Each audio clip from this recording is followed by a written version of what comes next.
Good morning. I am really happy to be here today, and I'm hopefully caffeinated enough as well. Um, and Emily's going to just kind of chime in at the end. Okay, so let's see, let's get this going. All right. So after a donor family has gone through the donation process, the aftercare team serves as a last official handoff. Our team takes over all communication with the family, and the support and services that we provide our donor families are indefinite. Our priority is advocating for those families behind the numbers, which are the donors and the families. And our purpose is ensuring that neither they nor their loved one's legacy are forgotten. Through the numerous grief and bereavement support services we provide, our hope is that families know that we are here to walk beside them as they cross through this new uncharted territory of grief. And we do so with compassion and empathy. So our services support over 5,000 donor families, and we are continuously adding approximately 800 more every year. Those include organ, tissue, eye, and ANR, which is those donors that were authorized but not recovered for numerous reasons. Um, we consider those donors in spirit, and those families get the same care that any other family would.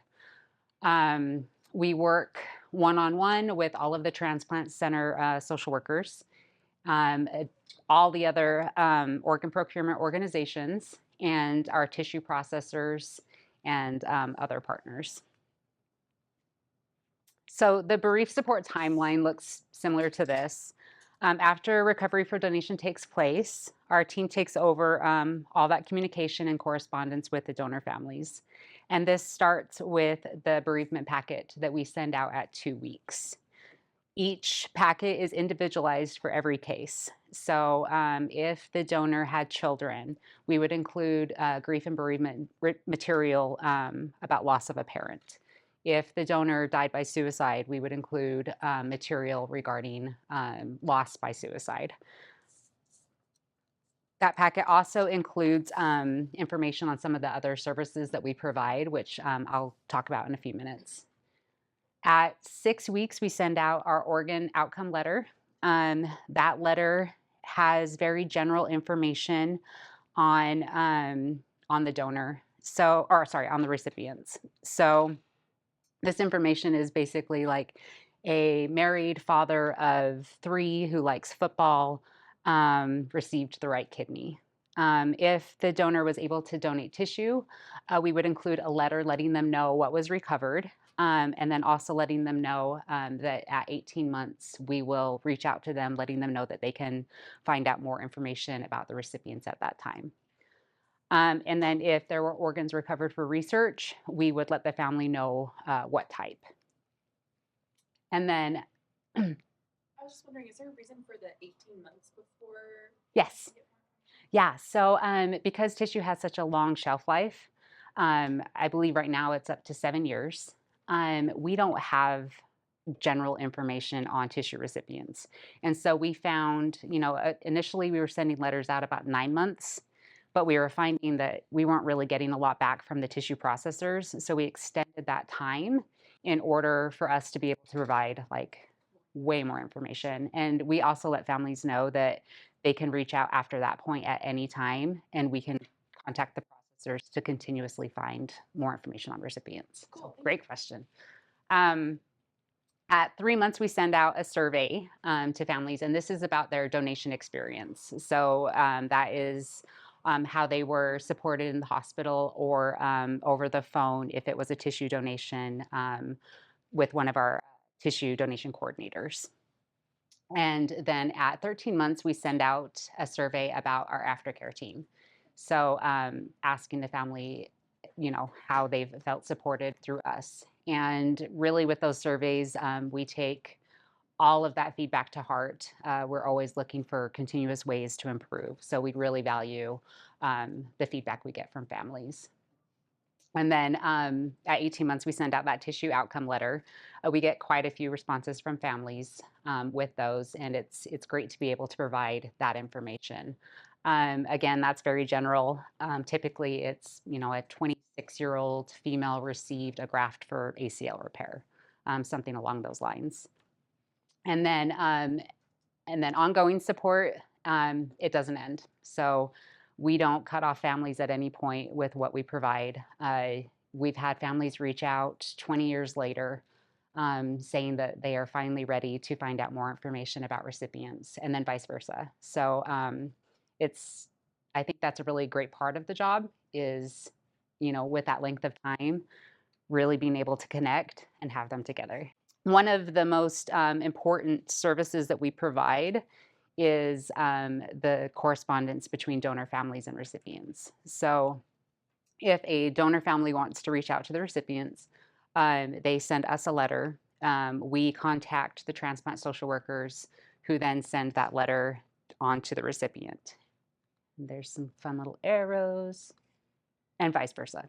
So if a recipient wants to reach out to the donor family, they'll go to the transplant social worker who then sends us the letter, and then we send it on. So it's kind of a process, but those measures are all in place to protect both parties. We also facilitate direct contact between the two. So if at any point the donor family and recipient want to remove us from the process, then we work with the transplant social worker to ensure that they're both in good places, and then we initiate that direct contact. Our team also facilitates in-person meetings. So if, we always let families know that we are here to support them through that. So if they decide that they want to meet, we are here to help guide that process. If they want to meet in private, which we completely understand, we're here for that as well. Any regard that they want to do, we're there for that support. So some of the other aftercare services that we provide, in that initial bereavement packet that we send out, we include a brochure about our donor medals. Those are a little pricey, and so we don't just send them out to every family, but they can request them, and we don't have a limit on what we give. These donor medals can be epoxied to headstones. Families use them in shadow boxes and really just, whatever they'd like them for. But we send them to, siblings, parents, anything upon request. We have a heart-to-heart newsletter. This goes out 3 times a year. And that newsletter includes articles about grief. We do donor spotlights, birthday tributes, information about the services that we provide, and then any of our upcoming events that donor families can be involved in. And that newsletter reaches about 7,000 people right now. We have a Facebook support group. This group has about 400 members right now. With that, we ensure that we vet every family that we allow into the group. So we ensure that is the legal next of kin. If we do have a request from another family member that is not in our system, then we reach out to that legal next of kin to ensure that they are okay with adding that person to the group. It's been a really great platform for families to really connect with one another. And we're really engaged with what we post. So we, again, include a lot of grief information. We include songs that families send us that they want to share, poems. We do more donor spotlights. We ask for feedback on how we can improve our services. So it's been really beneficial for our department, and then I think for the donor families as well. And every 2 years, we sponsor a family to go to the Transplant Games of America. And for those of you that may not know, the Transplant Games are basically the Olympics for recipients. So recipients participate in everything from trivia to ballroom dancing, cornhole, but we bring a donor family so they can experience what the recipients are able to do with their lives because of the decisions that they made. And this year we are bringing this lovely family back here to Alabama in July. That's going to be really hot. Don't know who picked that. And then one of the services that we implemented last year that really we are most proud of is our in-house support groups. So we really saw the need with finding therapy, which is impossible, and cost. And really, that was the feedback that we were getting from families is that they needed additional support. And so we wanted to be able to provide that to them and eliminate another factor of the process. So we do provide free in-house support groups to the families, and this is in conjunction with Caring Connections at the University of Utah. So we use a lot of their materials, and then we use LCSW that facilitates those groups, and those run 3 times a year, 8 weeks at a time. We provide dinner for the families prior to the session, and then we, kind of go in the background and let the families um, join the group and go through that process. And we, as of right now, we have just 10 members per session, so it's more of an intimate setting. And the great part about it is when we started, we had 2 participants. And with that year and a half, well, the year that we've been doing it, we now have a wait list that puts us out about 2 other sessions. So we are currently working on adding more throughout the year to help alleviate that. Our aftercare team also houses Donor Connect's volunteer program. And the reason why we put that in with aftercare is because we wanted to provide another outlet for families. So, when they've gone through the process, we had a lot reach out saying, I want to do more, I want to be more involved. And so really we found that this is a great opportunity for them to give back, but also to really have a sense of purpose in the transplant community. It allows them to, spread awareness, share their experiences, and really increase the connection with the community. So we took over this program a year ago, and I believe that number is now about 165 vetted volunteers. And we are continuously adding more and more events and programs that they can participate in and support us with. So hospital symposiums. So another area that we encourage donor family involvement is the participation in our hospital symposiums, like today with the Wilsons. So we all know the importance of hearing from donor families and providing a space for them to share their stories and incorporate their experiences into the big picture. So our team helps connect those requests to have a donor family present. So if any of you ever need a connect to purpose, we are here to help provide that. We participate in National Donor Day at the Capitol every year, and we typically bring a few donor families and recipients up there with us. The purpose of that is the inclusion of the donor families where their presence really is vital in awareness. The National Donor Day is on February 14th, and it's been really great to go up there during the legislative session and really show the senators what it is that we do, and it's a great opportunity again for the families to be involved. Some of the more lighthearted events that we do, we have 3 races that Donor Connect puts on. Our largest one is in Salt Lake, and that is in August every year. And we also hold smaller ones in St. George and Pocatello, Idaho.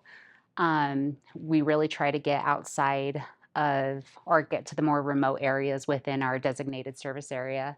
And so we're hoping to see those activities grow as well. This last year, we held our first candlelight vigil at our monument, which I will be going over in a few minutes. This we held during the holiday season because it's really the toughest time of year for families, especially those that are new. And we have a really great space downtown that we're able to hold these kinds of events. And so we did this during December. We learned a lot this year. It was very cold. Traffic was terrible. So we are looking at the logistics of that. But it was really great. We had a coffee and food truck there. We had live music. And then everybody had flameless candles because the city wouldn't approve me giving out real ones. So it's fine. We are also looking to incorporate those into those other areas like Pocatello, Idaho, and St. George as well this coming year. One of our larger events that we hold is Donate Life Day. We hold this during Donate Life Month, which is April. And this last year, we held it at our home office in Murray, and we saw almost 400 participants, which was great.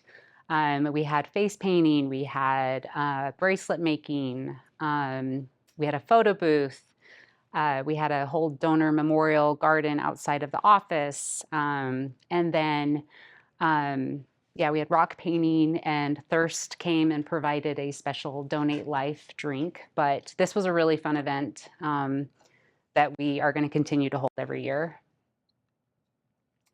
And then the Celebration of Life Monument. So we are very unique as an OPO in that we have our own dedicated space in downtown Salt Lake, just right on 500 South and 300 East, which is the southeast corner of Library Square. At the monument, there are 20 glass panels, and every year we engrave the names of the previous year's donors. So that does include organ, tissue, eye, the ANRs, living donors. There was a time that we were doing whole body, but we've limited it to those areas.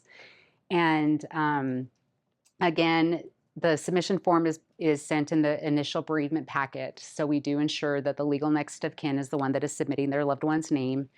And then we invite those friends and families to the Celebration of Life gathering that we have, which I'll show you in a moment. There is also a fountain at the monument, which symbolizes the profound ripple effect of each donor. I have yet to see it in use.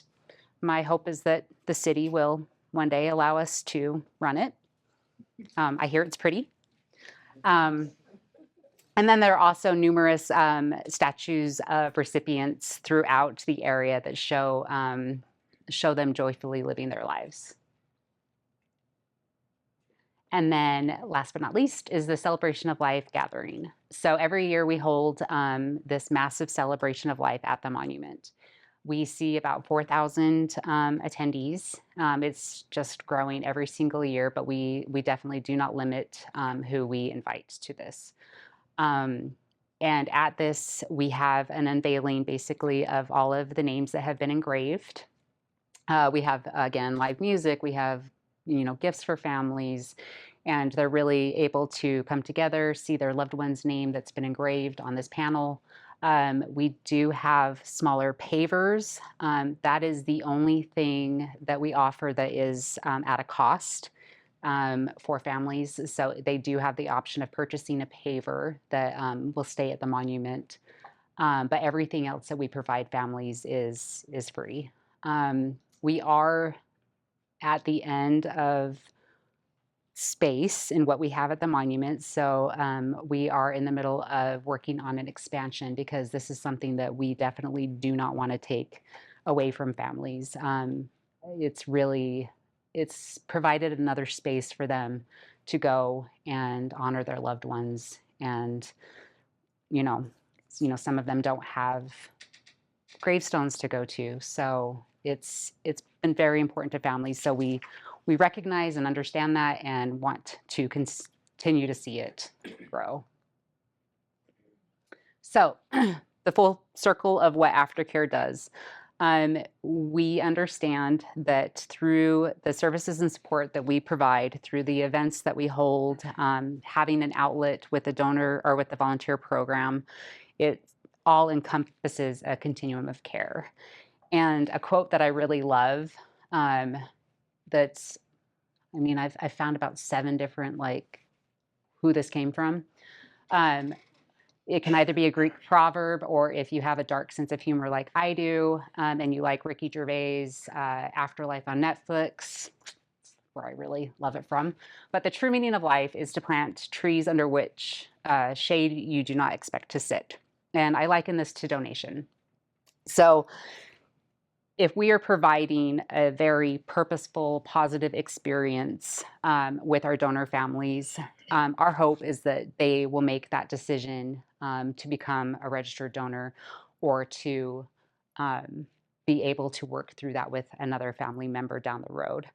And really, it's leaving a lasting legacy for someone else that they will never able to witness the shade.